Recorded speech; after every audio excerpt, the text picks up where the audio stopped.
Hey, what's up, guys? This is Brian. I'm the CEO of Advertisement. We're here to talk today about Facebook advertising. So, a couple of great updates that we're going to be running through in the world of Facebook advertising, Instagram advertising, Snapchat advertising. That's what we do at our agency. So, I always like to be able to talk to people, get some feedback, answer questions. So, if you have any questions during this live video, leave them in the comments below. Even if you're watching it later, after the video's already happened, leave your comments in there below. We always take a look at them, and a lot of times we'll answer them in the next live video. So cool. Thanks for joining us, and it's exciting to be able to have you guys here. So let's go through a couple updates really quick.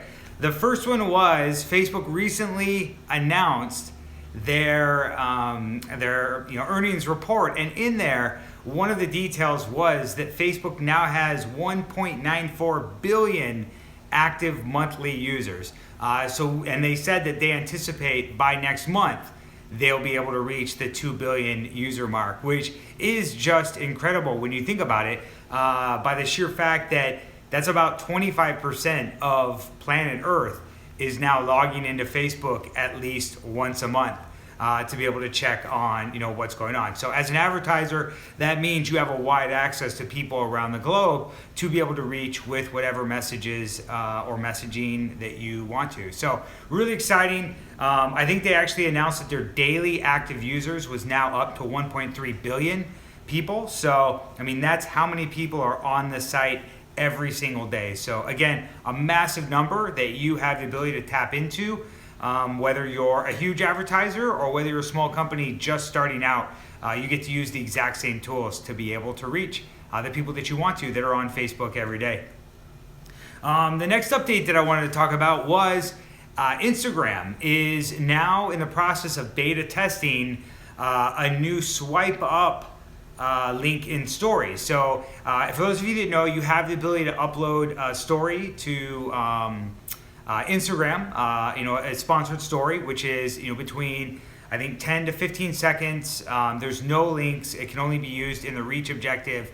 And what happens is Facebook is now allowing a link in it, which allows you to swipe up to be able to click to a website or exit Instagram stories directly to a URL page or a website that you want them to go to. So again, this is a great kind of a stepping stone in terms of what will be available with Instagram stories and the ad units that are there. But that's something really exciting to watch for. And as it gets rolled out to more advertisers, I would expect you to just be able to start. You'll probably see it appear at some point in your ads manager or power editor as they start to launch it out to more people. But it is being tested now. So now you know it's on the horizon and coming your way.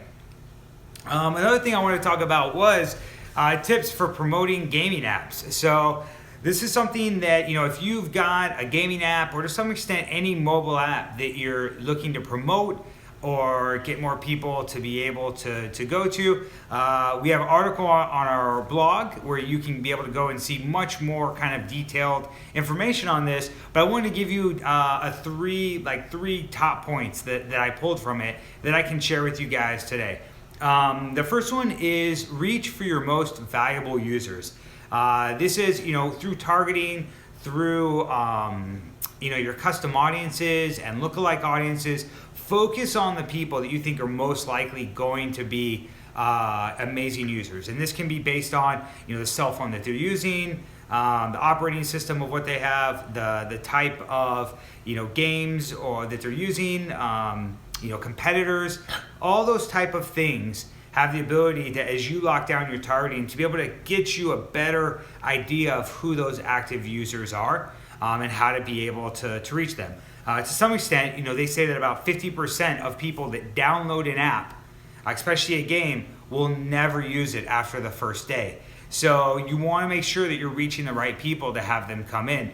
The next thing that you want to be able to do is to design what they call, or what we've called, thumb-stopping creative, which is you want to be able to do something either through visuals, through video, showing how the app works, or kind of gameplay, to be able to get people to be like, oh man, I would stop. That looks like something worth trying. and I'm open to doing the free install to be able to get it on my phone. So that's something that you want to be able to definitely focus on. There's a lot of mobile gaming apps that are out there. If you can be able to really focus on your creatives and get it to where it's at a point where it's visually appealing to your users, then you're going to have a much better likelihood that they'll install the app. And then the third tip that we have for you today is to be able to encourage repeat behaviors.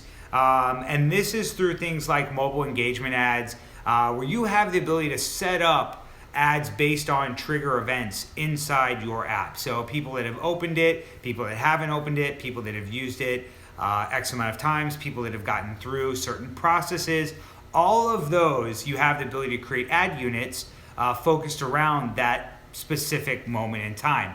So this is what's really exciting, is that you want to encourage repeat behavior. People that are using the apps, people that are using it in the way that you're wanting to, people that are using it frequently and often, reward those people. Find ways to reward them, find ways to get them to come back and continue to use your app, and you'll most likely find that your Facebook advertising campaigns are becoming very, very successful. Okay, let's see. Reviews on Facebook. The next thing that I wanted to be able to talk about is the value of having a review on your fan page on Facebook. So, this is something a lot of people don't necessarily focus on or look at.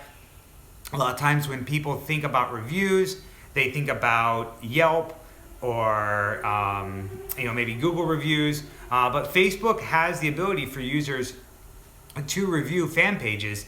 And there's a couple of really important reasons why this is so valuable for your business.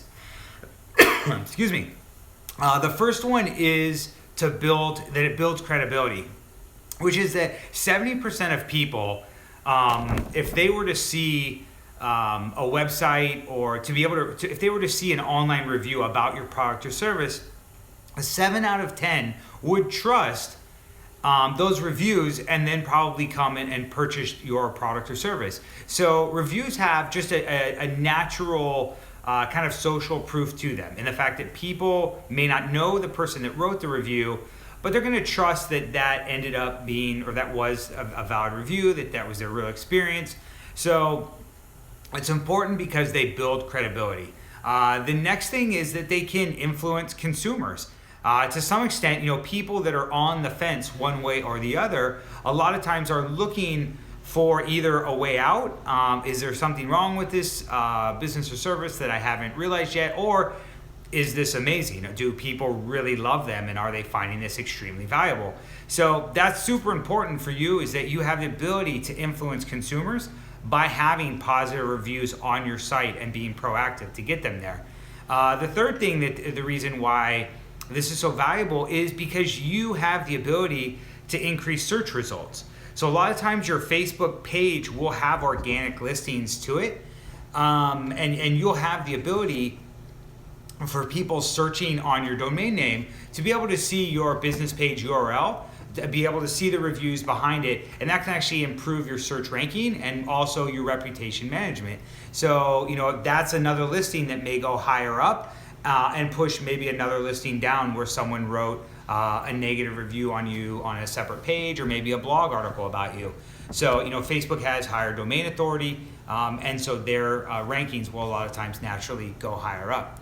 And then the last point I would give to you guys is that reviews can increase your visibility on Facebook.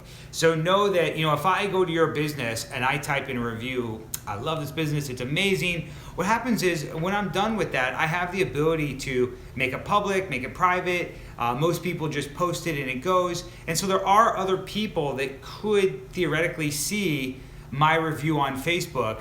And that would, again, drive more business to your site. That, to some extent, is free and extremely valuable to what it is and what you're doing, as long as they are good reviews. So that's what you want to focus on. I wanted to jump on a couple of questions really quick. These are ones that came through from some of the last live sessions. If you have any more, feel free to drop them in the comments below. But the first question was, I never approved or created a Facebook ads account. why would I have one? So there's a couple things behind this. If you created a fan page, by default, you're going to have an ad account. And to some extent, Facebook may actually add an ad account now for every user, just so there's automatically one there. But to some extent, once there's a fan page up, you have an ad account. That way, when you want to go and sponsor your post, you have the ability to directly run an ad right there. And that's when you sponsor a post, it looks like you're just going to your fan page, you're putting in your credit card, and then you're making it live. What's happening is it's actually creating that under the ad account that you have. So to be able to have that be seamless and an easy process for people that have fan pages or business pages, is that they want to already have that ad account there and ready so that you can be able to just put ads in there. So to some extent, hopefully that answers your question. But yeah, once you have a business account, everyone's got a fan page and then an ad account associated with it. The next question we got was, what should you do if you are creating an ad and getting an error message? So we get error messages all the time in Facebook. It's it's just the nature of the beast. When it does happen, here's a couple things that I would say. The first thing is potentially try to, if you're in Power Editor, you can reset Power Editor. You also can refresh the browser. A lot of times that will help. A next step would be to clear the cache. Sometimes, that's a lot of times what the support people will advise you. Refresh your browser, clear your cache, see if when you load it back up, if it's a problem on your end with your browser. A lot of times it's just a glitch in Facebook or something's not running. You'll notice a lot of times the error messages will a lot of times tell you what's happening and why the ads won't be allowed to be created. A lot of times this can be from having an ad that maybe is not the right layout for Instagram, but it'll work fine in newsfeed. And if you select Instagram, maybe it won't work. Or a certain placement, trying to run a lead ad for instant articles, it may not necessarily work. Like there's different kind of things where you can cross over, and when that happens, it'll give you an error message, and all you need to do at that point in time is go back and address that issue. It'll usually tell you what's happening. A bidding is wrong or a placement is wrong. So I would look into that as a possible option. And then I guess my last tip that I would give to you is, when that happens, a lot of times it can just be a Facebook issue. So don't, beat your head on the table being like, I don't understand why this is happening. Instead, if you're getting an error message, a lot of times what we do is we just, call it for a day or wait a couple hours or check back the next day and try the process again. And almost all the time, the problem will be resolved and we'll be able to move forward. So a lot of times it's just a little hiccup in the system and that'll allow you to move forward. All right, my last question was, when I try to publish an ad and it says, when I try and publish an ad, it says I am not authorized. What should I do? So this is a good question. This comes back to permissions and kind of the permission basis that you have. There's 3 levels. There is the admin level, there's the advertiser, and then there's the analyst. So at some level, you're going to have one of those 3 permissions. I'm guessing a lot of times if you're looking at running general ads, an analyst wouldn't be able to create a lot of ads. If you have advertiser access, there's certain type of ads that a lot of times you may not be able to create if you don't have admin access. A common example is lead ads. And if you're trying to integrate with the third-party platforms to be able to have leads fire over instantly or into a CRM, you would need advertiser access. Admin access wouldn't be able to work for that. So a lot of times I would guess that that's probably the issue that you're running into. What I would do is go check in Business Manager what is your current access level and find out who is the admin and say, can I move up 1 level? And that should be able to resolve your problem. Awesome. Well, cool. That was it. I'm not seeing a lot of other questions, so we may be ending this early. But I did want to say one last thing. Our company is always hiring. We are on the lookout for great digital marketing managers and people that are looking to dive in and work on Facebook or Instagram or Snapchat all day long. It's really it's an exciting industry to be in.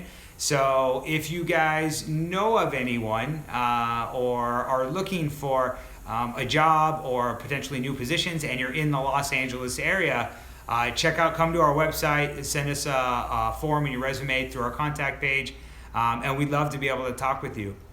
But I think for that, that's it for today. I want to thank you guys for joining me.